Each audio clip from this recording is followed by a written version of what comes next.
Welcome to this month's Trade Floor Update. Well, Aditya, we've recently had two central banks, the Fed and the RBA, decline the opportunity to be hawkish. Can you explain what that all means for our audience? Yeah, I think the markets were pricing in hawkish pivots by both central banks going into the meeting, and they were somewhat disappointed, and bond markets did rally from after both meetings. But there were four kind of common elements to both meetings that I think investors should pay attention to.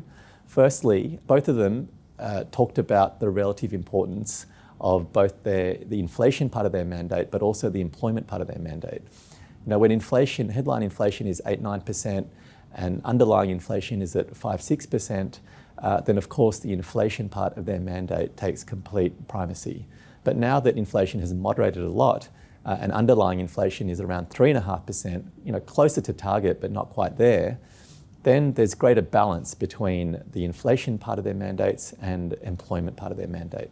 They want to lock in or preserve as much of the employment gains as they can that they've seen over the last couple of years.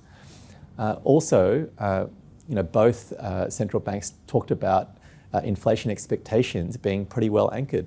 So when we look at market-based measures, you know, what the market's pricing in for forward inflation, that stayed remarkably stable despite near-term rises in spot inflation. Also, survey-based measures of inflation expectations have also stayed pretty stable. And then also, the breadth of inflation is diminishing. So the number of components driving the strength in inflation is reducing. And it's really down to things like housing, which is more related to supply-side issues and not a kind of cyclical representation of strong demand.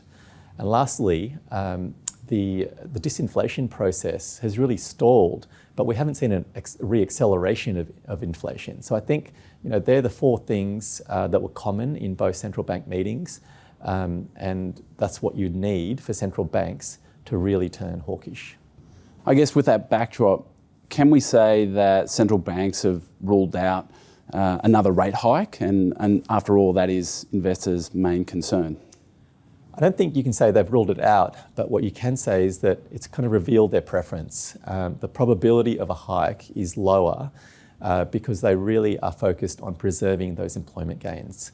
So when you think about the kind of three main scenarios of a rate hike, rates on hold, or rate cuts, the majority of the probability distribution is across the second and third scenarios. Rates on hold, in which case bond investors will earn the carry or their yield in their portfolios, which for most core bond strategies is between 5 and 6%. Or if economies do slow down, unemployment rates do start to tick up, which we are starting to see, then there's plenty of scope for markets to price in rate cuts and for investors to earn not only the carry or the yield, but also capital price appreciation. Well, thanks, Aditya. Interest rates are high and they are having an impact on the economy. It's unlikely we'll see another interest rate increase.